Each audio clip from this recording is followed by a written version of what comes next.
Today on Sand Custom Gruvas.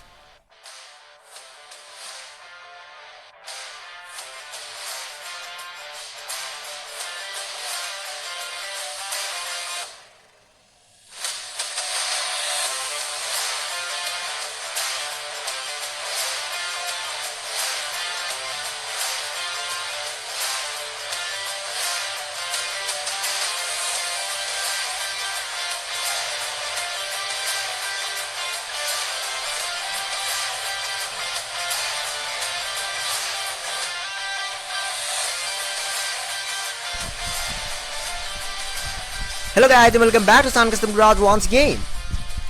सो मैंने आप लोगों को मेरे कुछ पिछले वीडियो में ये कहा था कि तकरीबन एक हफ्ते में मेरे सारे पर्सनल चीज़ें कंप्लीट हो जाएगा और उसके बाद वीडियोस रेगुलरली बनाने का काम मैं फिर से शुरू कर दूँगा।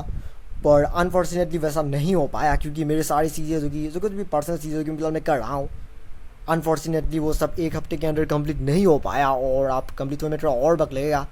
सो इसलिए आप लोगों को थोड़ा और कुछ दिन तक इस तरह से वेट करना होगा। मतलब उसके लिए वेरी वेरी सॉरी। लेकिन मैं आप लोगों को सॉरी पहले भी कई बार कह चुका हूँ, लेकिन पर्सनल चीज़ों के वजह से मैं फिलहाल वीडियोस रेगुलरली नहीं बना पा रहा हूँ। लेकिन इस बात को ज़्यादा सीरियसली मत लीजिएगा क्योंकि ये चीज़ मैंने आपको पहले भी कहा है कि मैं चैनल को कभी भी अमेंडो नहीं करूँगा, यानी कि मैं वीडियोस बनाना कभी भी नहीं छोड़ूंगा। फिलहाल इस तरह से पर्सनल स्टफ की वजह से वीडियोस थोड़ा सा स्लो आ रहा है, लेकिन जैसे ये सब चीज़ें कंप्लीट हो जाएगा उसके बाद वीडियोस रेगुलरली बनाने का काम मैं फिर से शुरू कर दूँगा। सो प्लीज़ इस बात को लाइटली लीजिएगा, ज़्यादा टेंशन मत लीजिएगा। कुछ हफ्ते पहले मैंने एक वीडियो बनाया था जिसमें मैंने आप लोगों को एक 1966 की वोक्सवैगन बीटल की एक बहुत ही हाई क्वालिटी स्केल मॉडल दिखाया था जो कि मैंने अमेजॉन से ऑर्डर किया था। ऑफ कोर्स वो 20 कलर की मॉडल, बेस कलर की मॉडल, स्केल 124 मॉडल है जो कि मोटोमैक्स कंपनी का है। और उस वीडियो में मैंने आपको ये कहा था कि वो कार मैंने सिर्फ और सिर्फ हार्बीटो लव बग में कन्वर्ट करने के लिए ही खरीदा था। ऑफकोर्स वही मेरा प्लान था। उस वीडियो में जब मैंने वो कार दिखा रहा था तब कार में कोई भी चेंजेस डन नहीं हुआ था, यानी कि मैंने कार को जैसे खरीदा था तब कार एग्जैक्टली वैसा ही था क्योंकि मैंने कार में कोई भी चेंजेस अभी तक डन किया ही नहीं था। लेकिन बस रिसेंटली 2 दिन पहले मैंने कार में कुछ बहुत से ऐसे चेंजेस कार में ऑलरेडी डन कर दिया है जिसकी वजह से अब वो कार काफ़ी बहुत हार्डी जैसी ऑलरेडी लगना शुरू ही हो गया है। अब भी काफ़ी सारे काम हैं लेकिन कुछ माइनर चीज़ें, कुछ माइनर डिटेलिंग जो मैंने कार में कंप्लीट कर दिया है और आज ये वीडियो मैंने सिर्फ और सिर्फ आप लोगों को कार दिखाने के लिए ही बनाया है। एक चीज़ मैं आपको बताना चाहूँगा कि कार अभी भी पूरी से कंप्लीट नहीं हुआ है और भी बहुत कुछ होना बाकी है। वैसे मैं इस तरीके से जनरली कम्युनिटी पोस्ट में ही बताता हूँ, लेकिन अब क्योंकि मैं फिलहाल अपने पर्सनल स्टफ की वजह से कोई भी दूसरे प्रोजेक्ट में काम नहीं कर पा रहा हूँ और इसलिए ये बस एक छोटी सी प्रोजेक्ट है जिसमें फिलहाल मैं काम कर रहा हूँ। तो क्या आप उस कार को देखने के लिए तैयार हो? ओके, कार बस आने वाला है 1, 2 and 3। Ta-da! The 1966 Volkswagen Beetle Harvey Love Bug Replica। ये देखिए, new rack top and new wheels. अभी के लिए बस इतना ही डन हुआ है। उसके सिवाय कार ऑलमोस्ट वैसा ही है जैसा कि पिछले वीडियो में जब मैंने वो कार दिखाया था तब कार जैसा था, ऑलमोस्ट अभी बिल्कुल वैसा ही है। इस कार में मैं आप लोगों को कोई भी स्पेशल रिव्यू नहीं दिखाऊंगा क्योंकि वैसे भी ये प्रोजेक्ट फिलहाल कंप्लीट हुआ नहीं है और इसलिए अभी स्पेशल रिव्यू दिखाना, यानी कि जैसे मैं आपको कार्स को शोकेस करके दिखाता हूँ वो चीज़ मैं फिलहाल आप लोगों को इस वीडियो में नहीं दिखाऊंगा क्योंकि ये कार अभी कंप्लीट नहीं हुआ है और भी बहुत कुछ होना बाकी है। इसीलिए फिलहाल के लिए मैं आप लोगों को वैसी रिव्यू तो नहीं दिखाऊंगा। एक चीज़ मैं आपको बता देना चाहूँगा कि वहाँ पर एक फ़ैन चला हुआ है जो कि आप लोगों को फिलहाल शायद उसका आवाज़ सुनाई दे रहा होगा वीडियो में, शायद भर करके एक आवाज़ आ रहा है। मैं उसके लिए कुछ नहीं कर सकता क्योंकि फिलहाल गर्मी का मौसम ऑलमोस्ट आ ही चुका है और इसीलिए आप बिना फ़ैन के तो आप कमरे में रहना ऑलमोस्ट इम्पॉसिबल है और इसलिए मैंने फिलहाल वो फ़ैन चला के रखा है। उसकी वजह से थोड़ी सी आवाज़ आ रहा है, लेकिन उस बात को भी ज़्यादा सीरियसली मत लीजिएगा। पिछले वीडियो में जब लोग कार दिखा रहा था तब कार में जैसे कि मैंने बताया था कि कोई भी चेंजेस डन नहीं हुआ था। बस 2 दिन पहले ही मैंने कार में ये सब चीज़ें डन किया है। फिलहाल कार में बस रैक टॉप और व्हील्स के अलावा और कोई भी एक्स्ट्रा चेंजेस डन नहीं हुआ है, बस ये सब चीज़ें ही कार में डन किया गया है। इस वीडियो में मैं आप लोगों को वो सब चीज़ें ही दिखाने वाला हूँ। काफ़ी लोग सोच रहे होंगे कि मैंने आके व्हील्स को ऐसा कैसे बना दिया। ये बार आप लोगों को याद ही होगा कि इस कार में वाइड वॉल व्हील्स था, यानी कि वाइड वॉल टायर्स था, उसकी ओरिजिनल कंपनी से ही आया था। मैंने इसे ब्लैक वॉल में कैसे कन्वर्ट किया, एक चीज़ मैं आप लोगों को बताना चाहूँगा जो कि शायद आप लोग के भी शायद काफ़ी काम आने वाला है। ज़्यादातर ऐसे हाई क्वालिटी जो स्केल मॉडल्स होती है, जो विंटेज कार्स होती है, उनमें वाइट वॉल टायर्स तो ओरिजिनली कंपनी से ही आता है। अब वैसे ही वाइट वॉल्स को अगर आप ब्लैक वॉल में इस तरह से कन्वर्ट करना चाहते हैं तो वो एक बहुत ही आसान टेक्निक है जो कि आप लोगों के लिए बहुत ही काम आएगा। अगर आप अंदर की तरफ देखें तो आप लोगों को ये दिखाई देगा कि जो वाइट वॉल है अब वो अंदर की तरफ जा चुका है।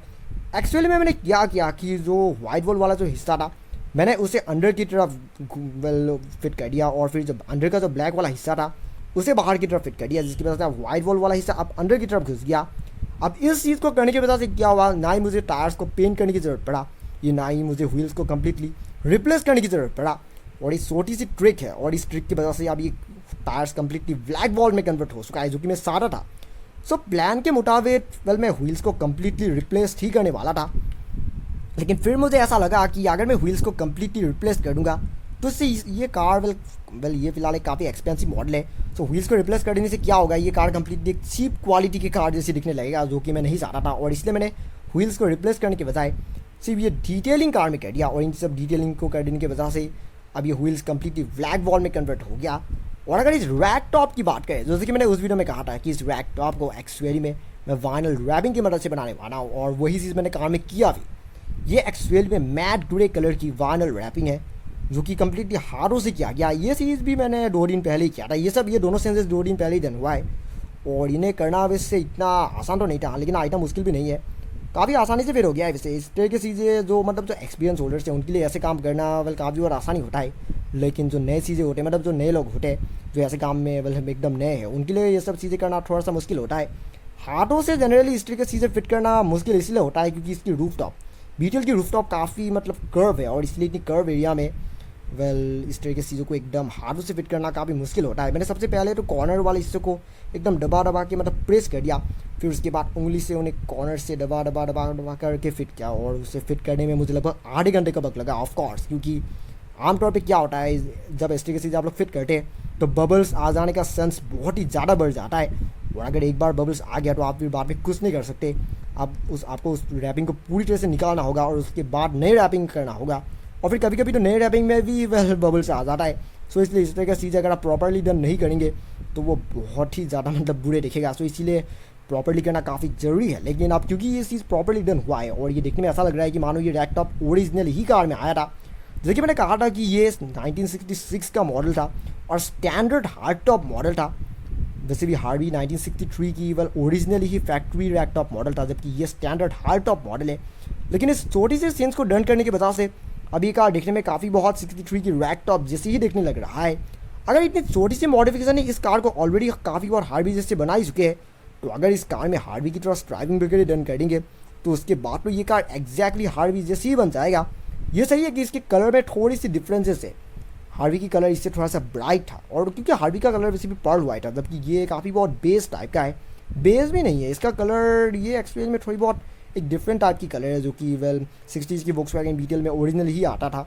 तो कलर थोड़ी सी डिफरेंट है, लेकिन अब मैं इस कार को वैसे भी रिपेंट नहीं करना चाहता था, क्योंकि रिपेंट करने से रिपेंट का फिनिश वैसे भी ओरिजिनल पेंट जितनी स्मूथ नहीं होता है आमतौर में, ऐसे स्केल मॉडल्स में तो कभी भी नहीं होता है, और इसलिए मैंने ओरिजिनल पेंट को ही रिटेन रखने की सोचा, और बस इस तरह की डिटेलिंग कार में करने की सोचा। लेकिन अगर एक बार हार्वी का पूरा पेंट जब कार में डन हो जाएगा और उसके बाद ये कार वाकई में कमाल के दिखेगा, क्योंकि ये कार अभी से कितनी कूल दिख रहा है आपको दिख सकते हैं। फिलहाल तो कार में बस इन व्हील्स और लैपटॉप के अलावा तो और कुछ भी डन नहीं हुआ है, लेकिन ये सब चीज़ें की वजह से अभी कार पहले से काफ़ी डिफरेंट दिख रही है। और अगर इस कार में हार्वी की पूरा लिवरी फिट हो गया तो उसके बाद ये कार वाकई में कमाल की दिखेगी। हाँ सो दोस्तों, आज के लिए बस इतना ही। मैं इस वीडियो को ज़्यादा लंबी नहीं करना चाहता, क्योंकि मेरी पर्सनल चीज़ें जैसे कि मैंने कहा है कि अभी भी कंप्लीट नहीं हुआ है, सो वो सब चीज़ें भी मुझे बाद में करना है, और इसलिए इस वीडियो को मैं ज़्यादा लंबी नहीं करना चाहता। मैं उम्मीद करता हूँ कि आप लोगों को ये सब चेंजेस पसंद आया होगा, क्योंकि इस तरह की चीज़ें मैंने कहा है कि रैक टॉप फिट करने में मुझे लगभग आधे घंटे का वक्त लगा है, क्योंकि ये सब चीज़ें देखने में जितना आसान लगता है उतना आसान होता नहीं है। जो बंदा ये सब काम करता है सिर्फ उन्हें समझ में आता है कि सब कितना मुश्किल है।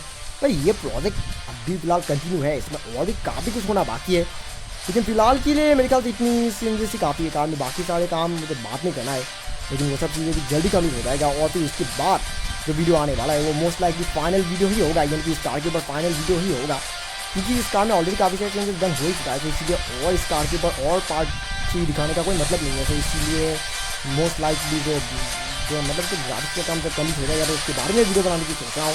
तो अभी के लिए बस इतना है। मैं उम्मीद करता हूँ कि आप लोगों को ये वीडियो पसंद आया होगा और कार में सब चेंजेस भी पसंद आया होगा। लेकिन अगर आपको ये वीडियो सच में पसंद आया, you don't forget to like, comment, share and subscribe to my channel, and also click the bell icon so you get notifications of every new video. And thank you very much for watching my video, and have a nice day.